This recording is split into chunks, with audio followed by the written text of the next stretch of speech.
Good afternoon, everyone. This is Dr. Gibson, and welcome to OC 6444 Creativity and Innovations.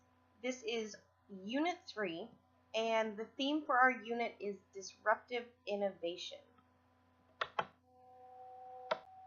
Before we start going over the materials for Unit 3, I'd like to touch on the deliverables that were due from Unit 2. So first off, the practice case analysis. Was the resource guide helpful in preparing your analysis? I didn't receive any emailed questions, so I'm really hopeful that it was. Only time will tell as I go through the grading process. A note on the grading process. Please be patient. I am committed to getting your grades back to you as soon as possible, and I guarantee that your grade will be back within the week. But I do spend a large amount of time reading and commenting on your analysis, and I provide each student with the grading rubric so you can see what areas you did well on and what areas may need improvement. And I fill in the point values associated with each area on the grading rubric.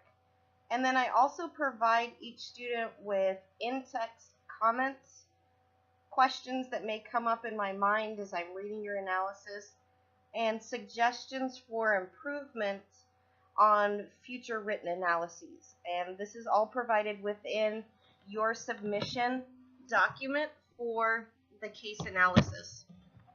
So that is a time-taking process, and it's a delicate balance between turning grades around as quickly as possible, because I know all students want to know their grades really quickly, but it's also at a disadvantage if I'm not given the amount of time to go through each student's work and provide comments and constructive criticism.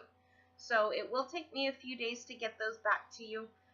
But I think it's in every student's best interest that I spend the time going through your work. So again, please be patient. The discussion assignment. Overall, I thought the discussion on the Hong Kong Jockey Club went quite well. I observe all the postings in the different discussion groups, and then I also observe the responses to other postings. I chime into the discussions as needed. I wish it was doable for me to be able to comment on every student's post, but that's just unfortunately not feasible. So you will see comments from me that may synthesize a few students' posts, but I am watching everyone's postings and staying up to date with the discussion assignment. Just a reminder, please make sure that you're being respectful to your colleagues' time by posting your responses in a timely manner. There were a few instances in this past discussion where students were not participating until late in the assignment duration, and that does create issues for your colleagues. So I do want you to think about the fact that others are depending on you to do your part for this assignment. I will also provide each student with the filled-in grading rubric, again, so you can see what areas you did well on in the discussion assignment and what areas may need some improvement. And you can look for these grades to be posted on Tuesday. The assigned readings for this unit include the case Team Wikispeed. This is actually an interesting case. It's one of the shorter cases that I've included in the course, but this is one of the cases that students really enjoyed last semester. So this is going to take you on a journey where you will be building a car with individuals across the globe. So it's actually a very interesting design challenge. Next, chapters 4 and 5 in our Managing Change, Creativity, and Innovation textbook. And then I've included 5 additional articles for you to read. Now, don't worry about the number of articles. A lot of them are quite short, but they pack a good punch in terms of information. So the first one is Meeting the Challenge of Disruptive Change, and that is a Harvard Business Review article. The next one, Progressing to the Center, Coordinating Project Work. This is going to talk a little bit about the software and technology that was used in Team Wikispeed. The next article, The Art of Subtraction, Doing More with Less. I think you're really going to like this article because it's going to talk about removing some of the extra bells and whistles, but actually creating a product that has more value at the end. The next one, The Rules of Genius, An Innovator's Guide to Creativity. This is a newer article. And then finally, the last one, Carrots and Rainbows, Motivation and Social Practice in Open Source Software Development. This article is going to be very applicable to this particular case. It is published in the MIS Quarterly Journal, so it's going to be focused more on the open source software and technology development. The assigned videos for this unit, they're not very long, but I do ask that you view them in this order. And the reason is we're going to go from a more general overview of disruptive innovation and progress to more specific videos that pertain to the Team Wikispeed case. So the first one is Disruptive Innovation Explained. It's fairly short, about an 8-minute video clip. It is a Harvard Business School video, but it's the down and dirty ins and outs of what disruptive innovation really is. The next one, How Innovators Transform Industries, Mastering the Skills of Disruptive Innovation. It is a longer one, but it's by the MIT Leadership Center, and it's going to give you more background information on disruptive innovation. The third video, 3 Things I Learned About Disruptive Innovation as an UberX Driver. It's also a TEDx video presentation. It's shorter, so only about 10 minutes long, but it is going to talk about disruptive innovation from a different type of industry than the automobile manufacturing industry. So that should give you a different perspective on disruptive innovation in a different industry.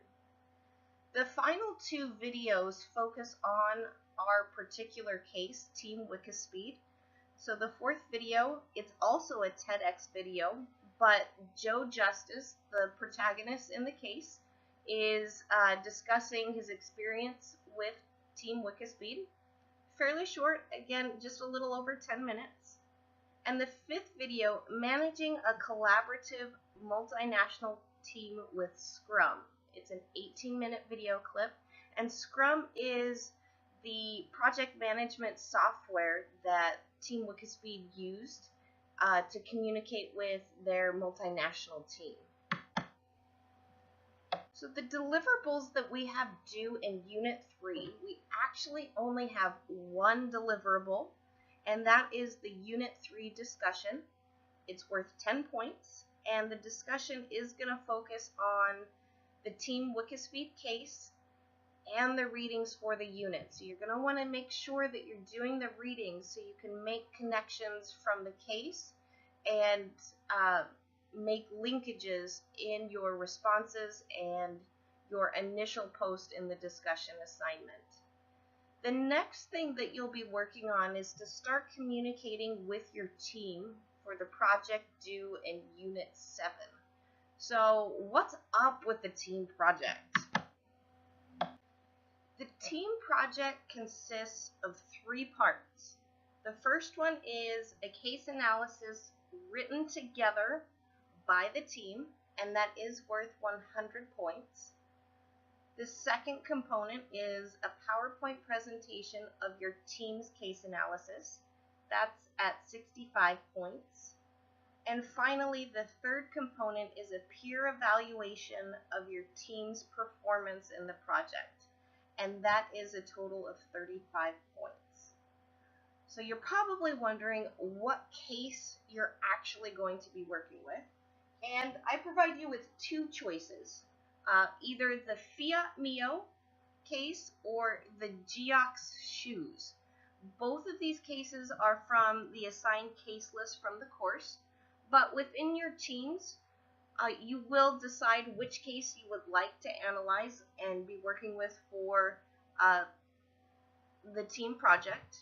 We will be reading both of these cases later on in the semester. I believe it's Unit 7. We'll be reading both of them. So you will have to read both of them at some point, but you'll want to go ahead and decide which one that you'd like to work with for the team project. Team assignments are listed on our Unit 3 page. When you're on the Blackboard homepage, look at the toolbar on the left-hand side of your screen. Your case analysis team will appear under the My Groups heading. So essentially, I've created a group homepage and tools for each of your case analysis teams, just like with your discussion teams. So your team has all the available tools in your group page that Blackboard has to offer. So you have your own discussion boards, your own file exchange, etc., etc. There's a lot of other tools available to you. Just a quick note on the email link in the group page. I did have a few students that had issues with that email link last semester. So I suggest that when you are emailing your teammates through Blackboard, that you use the email link that is on the left-hand side toolbar. So the email link that you can use for anyone in the class. That is your best way to communicate via email through Blackboard. You're also probably wondering how the teams were chosen. They were randomly chosen, just like your discussion teams. I wrote everyone's name down on a piece of paper, cut out the names, put them all in an envelope, and drew names out, so it's completely random. There is the peer evaluation component that finishes out the team project. So again, you will be evaluating the performance of your team members throughout the team project. And at 35 points, this evaluation is worth a large chunk of your overall grade. If you think about it in terms of the discussion assignments, that would be 3.5 discussion assignments just on the peer evaluation. So please note that these points are 100% determined by your colleagues, not by the instructor.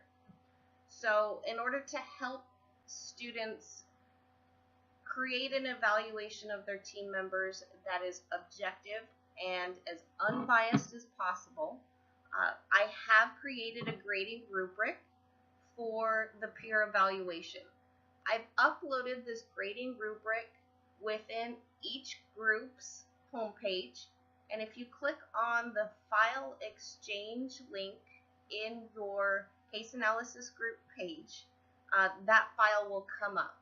Specifically, the grading rubric is concerned with 7 areas. First, the individual contribution of the team member. Second, respectful behavior towards teammates. Third, meets internal deadlines. Fourth, organizing data and presentation. Fifth, quality of the contributed work. Sixth, communication. And seventh, the overall experience. So each of these areas are worth 5 points. The scores will be averaged for your final peer evaluation. So the teams have 3 people in each team, so you will get 2 scores. I will average those 2 scores, and that will be the grade that you receive for your peer evaluation. So just to look ahead, we are in Unit 3 this week. Next week is the midterm. So all the material that's presented in Unit 4 is fair game for the midterm. Which means if you're not caught up on the readings or watching the videos, it's in your best interest to catch up as soon as possible. you're going to be at a severe disadvantage going into the exam if you're not keeping up with the workload. The exam is explained more on our Unit 4 page, but because there's only one deliverable due in Unit 3, this is a good time to spend some studying, going over the readings and the videos to make sure that you can spend the week of Unit 4 really diving into the midterm exam and making connections between the reading, the videos, and the questions that will be asked there. So please don't hesitate to send me an email with questions. I'm here to help. That's my job. Please let me know if you have any questions or concerns. Again, I'm also curious if the resource guide for creating your case analysis was helpful. So please let me know. I look forward to going over your case analyses, and I think it's going to actually be the best round of analyses that I've had yet. So have a great week, and again, please don't hesitate to contact